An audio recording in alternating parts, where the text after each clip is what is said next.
से कस्बे में रहने वाले सोनू की बचपन से ही अमीर बनने की इच्छा थी। तब माँ ने भी कह दिया था कि हाँ, एक दिन मेरा राजा बेटा राजा बनेगा। पर आज वो जवान हो गया था और जंगल से लकड़ी काटकर गांव के बाजार में बेचकर अपना और अपनी माँ का पेट भरने जितना ही कमा पाता। मगर आज भी उसके मुंह से एक दिन अमीर बनूंगा जरूर निकलता। पर अब माँ ने उससे कहना बंद कर दिया था। बेटा, जब तू छोटा था तो मैं कहा करती थी, हाँ, एक दिन मेरा राजा बेटा जरूर अमीर बनेगा। पर अब नहीं कह सकती। जंगल से तू लकड़ियाँ काटकर लाकर बाजार में बेचकर मुश्किल से तू तेरा और मेरा पेट भरने जितना कमा पाता है। अमीर कैसे बनेगा? ये सपने देखना छोड़ दे। एक दिन ऐसे ही अपनी अमीर बनने की सोच में वो जंगल में बहुत दूर निकल जाता है, जहाँ जाने की कोई भी हिम्मत नहीं करता था। वहाँ जाकर उसे प्यास लगती है। वो वहीं मौजूद एक कुएं पर पानी पीने जाता है। कुएं पर अपनी कुल्हाड़ी रखकर बंधे कमंडल को कुएं में डालना चाहता है। तभी उसके धक्के से कुल्हाड़ी कुएं में गिर जाती है। वो रोने लगता है। ये क्या हो गया?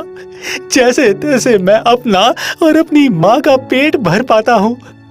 अब मैं नई कुल्हाड़ी कहाँ से लाऊंगा? ये लो बेटा, तुम्हारी कुल्हाड़ी। मैं गरीब जरूर हूँ, पर बेईमान नहीं। ये मेरी कुल्हाड़ी नहीं है। ये तो सोने के जैसी है। मेरी तो लोहे की थी। ये तुम्हारी ही कुल्हाड़ी है। ये कुआं कोई मामूली कुआं नहीं है। ये एक जादुई कुआं है। पर यहाँ कोई इंसान नहीं आता, इसलिए इसके बारे में किसी को नहीं पता। जादुई कुआं मतलब इस कुएं में जो भी चीज एक बार गिरती है वो इसके ऑपोजिट साइड में बदल जाती है। जैसे लोहा सोना बन जाता है और सोना लोहा बन जाता है। नर नारी बन जाता है, नारी नर बन जाती है। इसीलिए तुम्हारी ये लोहे की कुल्हाड़ी सोने की बन गई है। ले जाओ इसे। सुनकर वो कुल्हाड़ी ले लेता है। उसके कुल्हाड़ी लेते ही देवी कुएं में गायब हो जाती हैं। सोनू घर आकर माँ को ये बात बताता है तो माँ को यकीन नहीं आता है। कसम देकर पूछती है, मेरी कसम खा के सच सच बोल, तू हमेशा अमीर बनने की बात करता था, कहीं से चुरा कर तो नहीं लाया? माँ, मैं गरीब रह लूंगा पर चोरी नहीं करूंगा। ठीक है, मैं यकीन कर लेती हूँ। एक काम कर, फिलहाल इसे छुपा दे। कहीं किसी की नजर इस पे पड़ गई तो इतना सोना देखकर वो हमारी जान के भी दुश्मन बन सकता है। पर इसे छुपा देंगे तो खाएंगे क्या? आज तो मैं लकड़ी भी नहीं ला पाया और अभी इस कुल्हाड़ी को किसी सुनार को बेच भी नहीं सकते। हाँ, नहीं बेच सकते बेटा, वरना गांव में चर्चा हो गया तो। ठीक है माँ, मैं कुछ खाने का जुगाड़ करके आता हूँ। सोनू बाहर जाता है तो देखता है गांव का मुखिया दो बैलों को देखकर परेशान है। पूछने पर वो बताता है, क्या बताऊं सोनू बेटा, मैं एक गाय और एक बैल लेने शहर गया था। बेचने वाले ने बेवकूफ बना दिया। आते वक्त मैंने देखा नहीं और उसने ट्रक में चुपचाप दोनों बैल चढ़ा दिए। मैं वापस करने गया तो लेने से मना कर दिया। अब इतना पैसा भी नहीं है कि मैं गाय ला सकूं और तुम्हारी मुखियाइन काकी है कि भड़की हुई है। उसे घर में अपनी गाय का ही दूध चाहिए। मुखिया काका, लाओ, मैं इस बैल वाले को बैल देकर गाय ले आता हूँ। मैंने काफी कोशिश की, वो देने को तैयार ही नहीं। कहता है और पैसा दो, और पैसा दो। वो मेरी मजबूरी का फायदा उठाना चाहता है। मैं बैल के बदले आपको गाय लाकर दूंगा, आप दो तो सही। सुनकर मुखिया उसे एक बैल दे देता है। सोनू बैल लेकर जंगल में उसी कुएं के पास जाता है। बैल को चारों तरफ से रस्सी से बांधकर उसे कुएं में धकेल देता है। बैल छपाक से कुएं में जाकर गिरता है। एक डुबकी लगाते ही वो उसे जल्दी जल्दी ऊपर खींच लेता है। देखता है अब वो बैल गाय बन गई है। वो उसे लेकर मुखिया को सौंप देता है। कमाल है, उसने तुम्हें कैसे दे दिया? मैंने बहुत मिन्नतें की उसे। कहा बेईमानी करने से ऐसा पाप लगता है, वैसा पाप लगता है। सुनकर वो डर गया और दे दिया। वाह बेटा, ये लो, मेरी तरफ से तुम्हें 100 रुपए इनाम। मुखिया से मिले इनाम से सोनू अपने और अपनी माँ के लिए खाने का सामान ले जाता है। माँ उसकी बात सुनकर खुश हो जाती है। बेटा, मुझे इस मुखिया का ही तो डर था। अब तूने इसकी मदद की है तो वो तेरे खिलाफ नहीं जाएगा। चलकर ये सोने की कुल्हाड़ी बेचकर पैसा ले आते हैं। और वे सोने की कुल्हाड़ी बेचकर काफी पैसा ले आते हैं।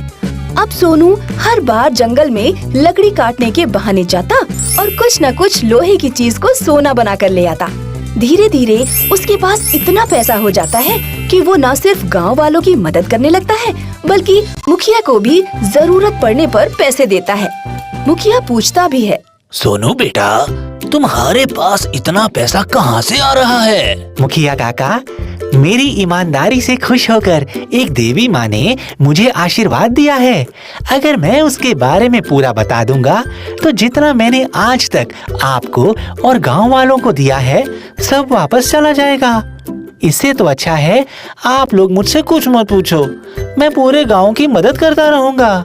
सुनकर मुखिया मान जाता है। कुछ दिनों बाद सोनू मुखिया और गांव वालों से कहता है, मुखिया काका और मेरे गांव वासियों, मैं उसी देवी माँ की तपस्या करने के लिए एकांत चाहता हूँ। इसीलिए मैंने जंगल में अपना बंगला बनाने का सोचा है। अरे बेटा, तुम जंगल चले जाओगे तो हम गरीब गांव वालों को भूल जाओगे। नहीं दादा, आप लोग किसी भी समय किसी भी जरूरत के लिए मेरे घर पर आ सकते हैं। सुनकर मुखिया और पूरे गांव वाले खुश हो जाते हैं और सोनू बड़ी ही चालाकी से जंगल में उसी कुएं के चारों तरफ ऐसा बंगला बनाता है कि कुआं उसके बंगले के अंदर आ जाता है। वाह बेटा, ये तो बहुत ही अच्छा बंगलो है। हाँ माँ, पर आज नहीं तो कल कोई भी गांव वाला इस तरफ आ सकता है। वो यहाँ ना आए इसके लिए मुझे उनके लिए इतना कुछ कर देना है कि उनके यहाँ आने तक की जरूरत ही ना पड़े। ऐसा तू क्या करेगा बेटा? आप देखो तो सही। और धीरे धीरे सोनू बड़ी ही चालाकी से हर घर में लगे लोहे के खम्भों को, लोहे के दरवाजे, खिड़की को उसे सोने में बदल देता है। मुखिया और गांव वाले भी हमेशा उसकी रक्षा करने में लगे रहते हैं। धीरे धीरे पूरा गांव सोने का बन जाता है और उस छोटे से कस्बे का नाम सोनपुर गांव हो जाता है, जहाँ के लोग अब सोनू को अपने गांव का राजा बना देते हैं। उसे इतना अमीर बन गया देख माँ बहुत ही इमोशनल होकर कहती है, आखिर तेरी बचपन की इच्छा तूने पूरी कर ली। मेरा राजा बेटा सचमुच का राजा बन गया है।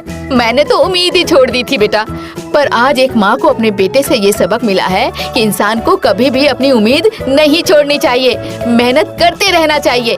एक दिन उसकी सारी उम्मीद जरूर पूरी होती है।